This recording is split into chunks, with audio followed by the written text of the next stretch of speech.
भारतीय अर्थव्यवस्था, भारत की अर्थव्यवस्था क्या है और किस स्टेज में अभी तक पहुंची है, और भारतीय अर्थव्यवस्था के कितने प्रकार हैं, और भारतीय अर्थव्यवस्था के कितने क्षेत्र में डिवाइड किया गया है, और इस साथ ही साथ में हम पढ़ते चलेंगे भारत की जो मिश्रित अर्थव्यवस्था है, भारत देश ने मिश्रित अर्थव्यवस्था को क्यों प्रेफर किया, क्यों पसंद किया 1936 में। क्योंकि लोग, आपको पता है दोस्तों कि जो इकोनॉमी है, इकोनॉमिक सेक्टर एक ऐसा क्षेत्र है जो विश्व युद्ध सेकंड के बाद में आर्थिक व्यवस्था को और सुधार लाने के लिए बड़े बड़े औद्योगिक क्षेत्र लिए गए और ऐसे सर्विस सेक्टर क्षेत्र लिए गए जिससे भारत और पूरे वर्ल्ड का और अपग्रेडेशन हो सके, भारत और यानी उन्नत हो सके। दोस्त, आज के बारे में हम बात करेंगे, जैसा अभी मैंने बताया था आपको, जो वर्ल्ड वॉर सेकंड जो 1939 से 1945 पे हुआ था, उसके बाद से पूरे देश ने एक आधुनिक गति से विकास होना स्टार्ट किया और सभी देश ने अलग अलग सेक्टर में अपने अपने क्षेत्र को डेवलप करने के लिए बहुत सारे स्कीम्स और योजना का उद्घाटन किया था, इसीलिए उसको अर्थव्यवस्था के नाम से जानते हैं। दोस्त, अगर हम बात ही करते हैं साथ ही साथ अर्थव्यवस्था की, अर्थव्यवस्था एक ऐसा आवंटन है, एक ऐसा उत्पादक है, एक ऐसा क्षेत्र है जहां पे हर इंडस्ट्री से या किसी भी बेसिक चीज से वहां जो प्रोडक्ट को उत्पन्न करना है और बाहर देशों में, बाहर विदेशों में औद्योगिक के थ्रू आवंटन करना है, मतलब वितरित करना है उस समाज की, उस सोसाइटी की, उस देश की जो अर्थव्यवस्था कहलाती है। दोस्तों, आप लोग को पता है कि कोई भी देश विकसित होने के लिए सबसे पहले उनके जो इंटरनल स्टेट हैं उनको विकसित होना पड़ेगा, उसके बाद में जो पूरा देश विकसित होगा। दोस्त, यहीं पे हम एक और स्टेप लेते हैं, जैसे देखते हैं कि जो अमेरिका देश है, अमेरिका देश विकसित क्यों हुआ, यूरोप कंट्रीज विकसित क्यों हुआ, इसके साथ आप ये देख पाएंगे कि जो अमेरिका देश है, अमेरिका देश जो पूंजीवादी अर्थव्यवस्था को अपनाया था, और जो इसके साथ में जो फ्रांस थे, फ्रांस ने भी काफी हद तक पूंजीवादी अर्थव्यवस्था को अपनाया था। फ्रांस के कुछ क्षेत्र में, पूरा क्षेत्र नहीं है, फ्रांस का कुछ क्षेत्र में भी पूंजीवादी अर्थव्यवस्था को अपनाया गया। लेकिन उसके बाद जब बात आई साम्यवादी और कम्युनिस्टवादी की, साम्यवादी अर्थव्यवस्था जो जिसे राष्ट्र व्यवस्था के नाम से जानते हैं, जो समाजवादी है, जो साम्यवादी अर्थव्यवस्था थी, उसे रूस ने अपनाया और कम्युनिस्ट अर्थव्यवस्था को चीन ने अपनाया। आप देख सकते हैं आज ही चीन देश भले ही विकसित कंट्री नहीं हुआ, फिर भी विकासशील में टॉपेस्ट मोस्ट पे है। इसीलिए इंडिया जो है उसने मिश्रित अर्थव्यवस्था को अपनाया, और इसीलिए आज जो भारत देश है, भारत देश को देखकर अदर देश जो है उन्होंने मिश्रित अर्थव्यवस्था को अपनाया है, और इसीलिए जो भारत देश है आज सेकेंड मोस्ट डेवलपिंग कंट्रीज में काउंट किया जाता है, विकासशील देश में काउंट किया जाता है। दोस्त, आप देखते हैं अर्थव्यवस्था के प्रकार, आप देखते हैं अर्थव्यवस्था के प्रकार। अर्थव्यवस्था को भारत देश ने 3 अलग अलग क्षेत्रों में डिवाइड किया है। जो सबसे पहले आता है वो है कृषक औद्योगिक क्षेत्र। कृषक औद्योगिक क्षेत्र इसलिए कहा जाता है दोस्तों क्योंकि भारत देश आजादी के बाद में उसको डेवलप होने के लिए सबसे ज्यादा कृषि क्षेत्र पर ही निर्भर होना पड़ा, क्योंकि उस समय 50% से ज्यादा लोग भारत देश वाले कृषि के ऊपर डिपेंड थे, और इसीलिए भारत में कृषक औद्योगिक क्षेत्र को सबसे पहले टॉप प्रायोरिटी में रखा गया। और ये देखा जाता है, अगर हम आज बात करते हैं, अगर जीडीपी से रिलेटेड बात करते हैं, तो मात्र 17% ही लोग कृषि पर निर्भर हैं। लेकिन एज पर द रूल देखा जाए, एज पर द पॉसिबिलिटीज देखा जाए, आज के लोग 49% लोग, हमारे भारत देश में 49% लोग आज भी कृषि पर डिपेंड हैं, क्योंकि कृषि एक ऐसा क्षेत्र था जहां से आर्थिक विकास होना स्टार्ट हुआ था, और यही एक बेसिक चीज है जो भारत देश ने कृषक औद्योगिक क्षेत्र का सबसे पहले प्रथम कैटेगरीज लेकर आया था। उसके बाद दोस्त हम बात करते हैं फर्स्ट में एग्रेनियन इकोनॉमी, कृषक औद्योगिक क्षेत्र है जो फर्स्ट है। सेकंड है दोस्त इंडस्ट्रियल इकोनॉमी, और दोस्त हम बात करते हैं जो थर्ड है वो है सर्विस सेक्टर।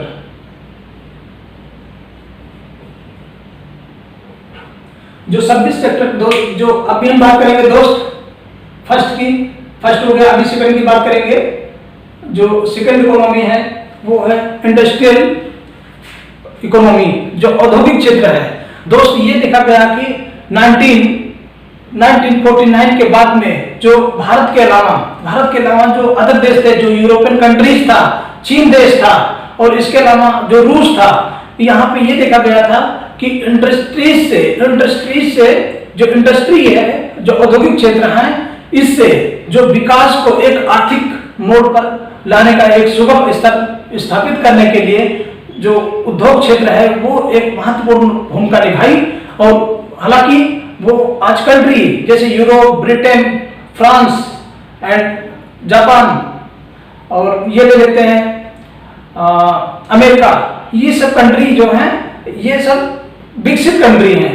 विकसित मतलब ये वेल डेवलप्ड कंट्री हैं, क्योंकि यहाँ पर औद्योगिक क्षेत्र में सबसे पहले ध्यान दिया गया था, और इसी के चलते जो क्षेत्र है, औद्योगिक क्षेत्र है, इससे जो उनका इंटरनल स्टेट थे वो आर्थिक दृष्टि से मजबूत हुए और फाइनली जाके उस देश को विकसित कर दिया। दोस्त उसके साथ हम बात करेंगे कि जो सर्विस सेक्टर है, सर्विस सेक्टर आज पूरे विश्व में सेकंड प्लेस माना जाता है औद्योगिक क्षेत्र के बाद में, क्योंकि औद्योगिक क्षेत्र अपनी पूरी अर्थव्यवस्था का 50% से ज्यादा लोगों को रोजगार देता है। और जो सर्विस सेक्टर है वो हमारे, अगर भारत देश की स्पेशली बात करते हैं तो भारत देश में सबसे ज्यादा लोग अभी करंट टाइम में सर्विस सेक्टर पर आत्मनिर्भर हैं, क्योंकि सर्विस सेक्टर से ऐसा क्षेत्र है जो गवर्नमेंट को इकोनॉमिकली बहुत ही प्रॉफिट देता है।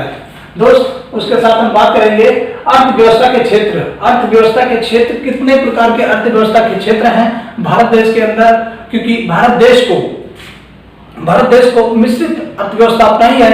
इसी के चलते भारत देश ने जो अलग अलग क्षेत्र में अलग अलग कैटेगरीज के जो चीजें रख दिया है, जिससे कि अलग अलग क्षेत्र से गवर्नमेंट को प्रॉफिट हो, और जो इंटरनल स्टेट्स है उसमें काफी सुधार हो, जीवन स्तर हो, और वहाँ का जो ग्रामीण सेवा है, जो रोड है, कंस्ट्रक्शन है, वाटर सप्लाई है, हेल्थ है, स्वास्थ्य है, ये सब चीजें क्या है एक हिसाब से बूस्ट करती जाए, मतलब बढ़ती जाए।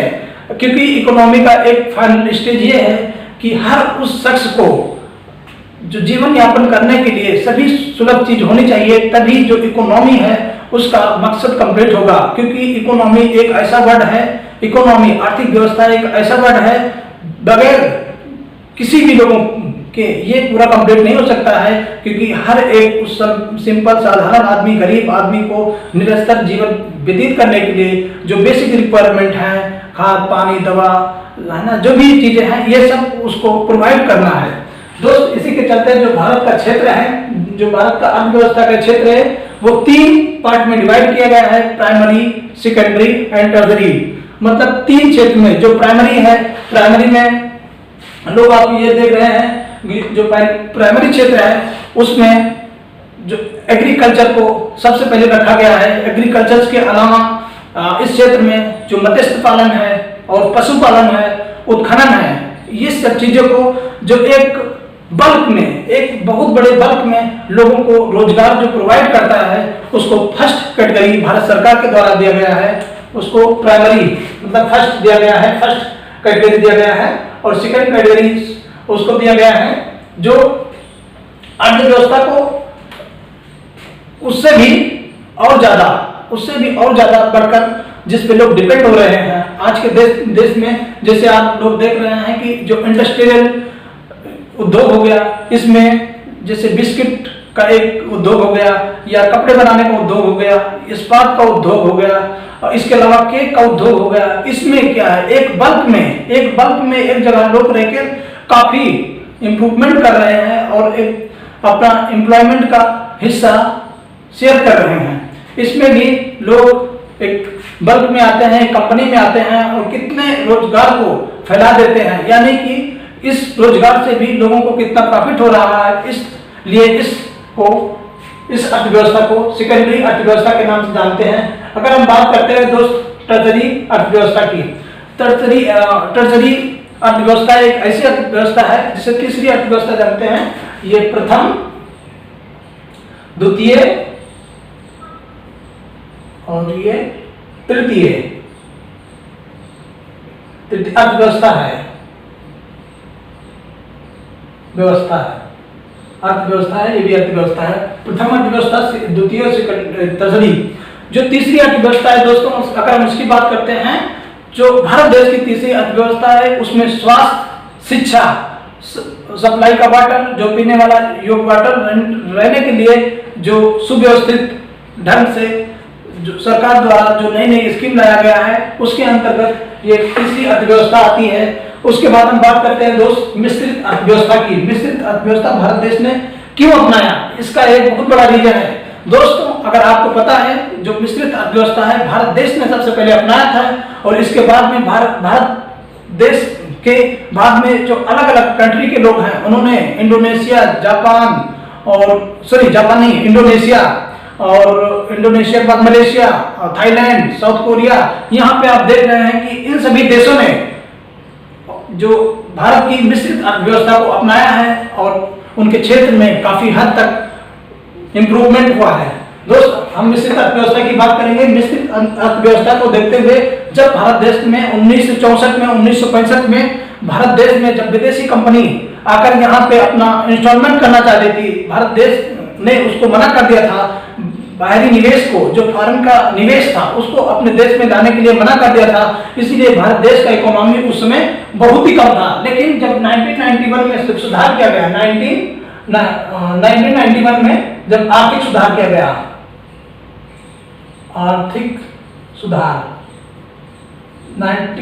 जब 1991 में आर्थिक सुधार किया गया, तो उसमें यह पाया गया कि जो भारत की कंपनी है, ये विदेशों में इंस्टॉलमेंट करेंगे, और जो भारत देश के अलावा जो दूसरी देश की कंट्री हैं, वो भारत देश में इंस्टॉलमेंट करेंगी। लेकिन इसके लिए भारत सरकार ने एक नया स्कीम बनाया था कि उसमें 26 से 100% इंस्टॉलमेंट कर सकती हैं। 26 से 100% दोस्तों, 26 से 100% इंस्टॉलमेंट कर देती हैं। बाकी के जो 25% है वो भारत देश उस कंपनी में इंस्टॉलमेंट करेगा। यही एक रीजन था। उसके बाद जो IMF आया, इंडियन मॉनेटरी फंड आया, वो भारत देश में, और धीरे धीरे जो विनिमय है भारत देश में आकर दूसरी कंपनी स्टेबलाइजमेंट करने लगी और भारत में तेजी से ग्रोथ होने लगा। इतना ग्रोथ हो गया कि बाकी के जो अदर कंट्री के लोग थे, अदर कंट्री के जो देश थे, वहाँ की सरकारें थे, उन्होंने मिश्रित अर्थव्यवस्था को ही अपना लिया। यहाँ तक कि जो अमेरिका है, अमेरिका ने भी मिश्रित अर्थव्यवस्था को अपना लिया है, और इसीलिए मिश्रित अर्थव्यवस्था आज के डेट में सबसे सक्सेसफुल अर्थव्यवस्था है। दोस्तों, जो इसका उद्घाटन हुआ था मिश्रित अर्थव्यवस्था का, इसको जो प्रोफेसर जॉन मिनोट केन्स थे, जो 1883 से 1946 तक थे, उन्होंने ये कैम्ब्रिज यूनिवर्सिटी लंदन के एक प्रोफेसर थे, केन्स के नाम से जाने जाते हैं। इन्होंने इस मिश्रित अर्थव्यवस्था को खोज किया था। लेकिन भारत देश इन्होंने 1936 में मिश्रित अर्थव्यवस्था को अपना लिया था। दोस्त, भारत देश है, इन्होंने मिश्रित अर्थव्यवस्था को सबसे पहले भारत देश ने अपनाया। इसी के चलते जो आज दूसरे देश के लोग, सरकार भी भारत देश की जो अर्थव्यवस्था है उसको अपना रहे हैं। दोस्त, अब हम बात करते हैं एक ऐसे प्रोडक्ट्स की जो हमें अर्थव्यवस्था से प्राप्त होता है। एक GDP है, एनडीपी है, जीएनपी है और एनएनपी है।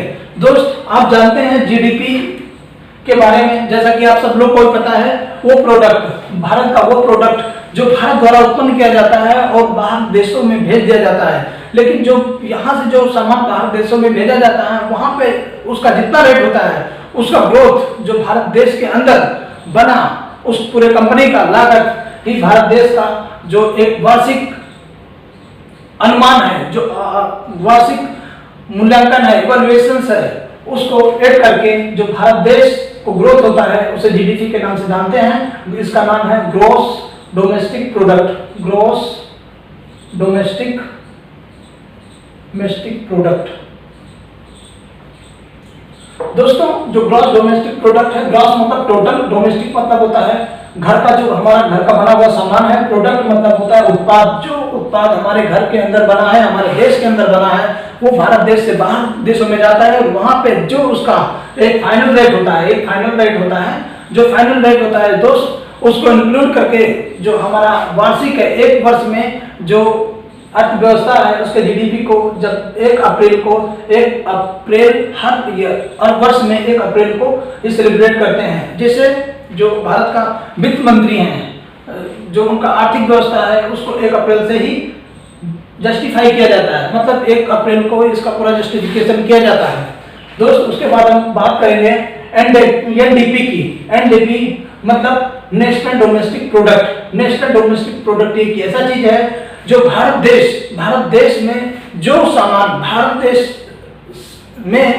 सामान दूसरे देशों से आता है, दूसरों देशों से आया हुआ जो भारत में आया हुआ है, जो पैसा जो भारत देश में जो सामान बिकने आया है, उसमें ये देखा जाता है जो उस सामान का जो मूल्य है, जो मुद्रा है, भारत देश से ज्यादा है। अगर भारत देश से उस कंट्री का मुद्रा जो ज्यादा है तो उसे एनडीपी के नाम से डिनोट करते हैं। तो इसमें एक आर्थिक गिरावट भी आता है।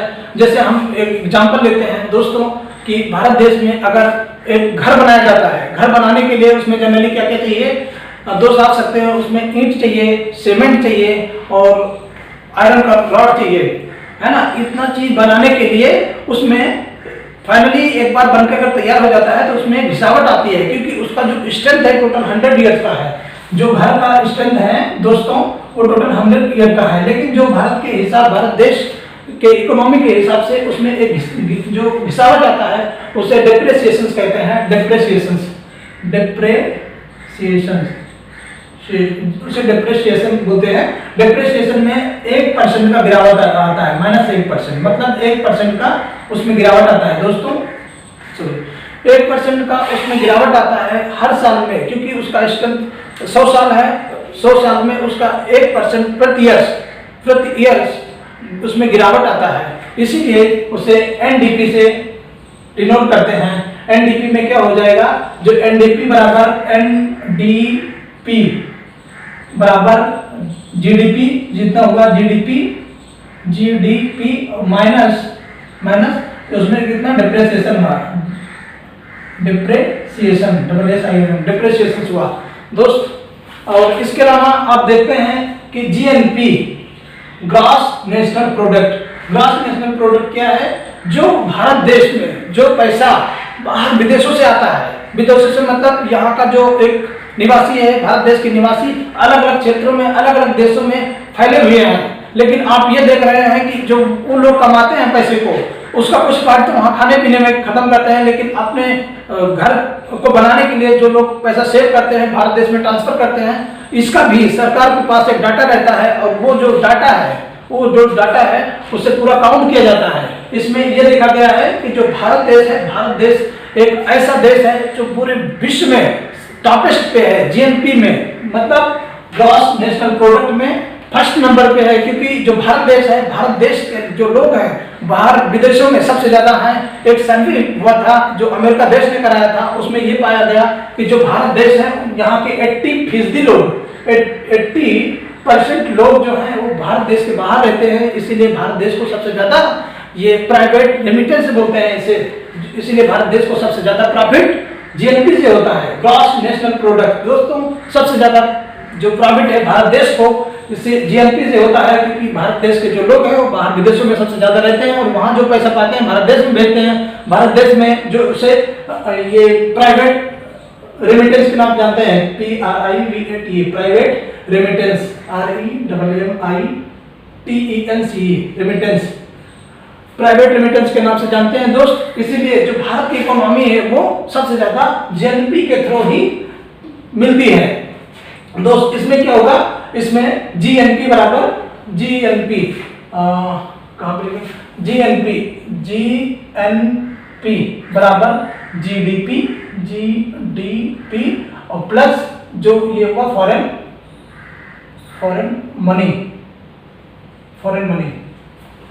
इसके अलावा दोस्त हम बात करेंगे तो ये हुआ उसका फाइनल प्रोडक्ट जो हमारा जीडीपी है इसका प्लस भारत से बाहर का पैसा जो आता है उसको मिलाकर ये जीडीपी में प्रॉफिट होता है। भारत देश जो ऐसा है जो 80% मतलब पूरे विश्व में सबसे ज्यादा पैसे सिर्फ प्राइवेट रेमिटेंस से लेकर आता है। अगर हम बात करते हैं चाइना की, चाइना 67% लेके आता है। अगर हम बात करते हैं अमेरिका की, मैक्सिको की, स्पेन की दोस्त, वो सब लोग जो है 34%, 34% क्या है, ये लोग को प्राइवेट रेमिटेंस से मिलता है क्योंकि यहाँ के लोग कम बाहर में रहते हैं। जो अमेरिका देश, जो चीन देश है वो 67% है, 67% उसको प्रॉफिट होता है जीएनपी से। और अगर हम बात करते हैं एनएनपी की दोस्त, एनएनपी क्या है? अच्छा, जीडीपी में जो जीएनपी में जो एक गिरावट आती है, जो एक घिसावट आती है, जीएनपी में जो एक घिसावट आती है उसके बाद में बचा जो तत्व होता है, उसके बाद जो बचा रुपए होता है उसको हम जीएनपी के नाम से डिनोट करते हैं। दोस्तों माफ कीजिएगा, जगह नहीं है लिखने के लिए, इसलिए हम आप लोग को बता रहे हैं। जीएनपी में जो जीएनपी है ये नेशनल प्रोडक्ट करके है, जी एनएनपी नेशनल राष्ट्रीय प्रोडक्ट करके कुछ है, नेशनल राष्ट्रीय प्रोडक्ट करके कुछ है दोस्त। उसके बाद जो एनएनपी है ये आप मोटे तौर पर समझ लीजिए। जो एनएनपी है, एनएनपी जो जीएनपी है, जीएनपी में जो गिरावट आती है, गिरावट होने के बाद में जो पैसा बचता है, जो जीएनपी एनएनपी बराबर एनएनपी बराबर जीएनपी माइनस जो गिरावट है, गिरावट जो आती है वो भारत देश की एनएनपी होती है। दोस्त आज के वीडियो में बस इतना ही, और आप लोग हंसते रहिए, मुस्कुराते रहिए और पढ़ते रहिए दोस्त, अपने नॉलेज को इंप्रूव करते रहिए। Thank you, bye bye, once again, thank you दोस्त।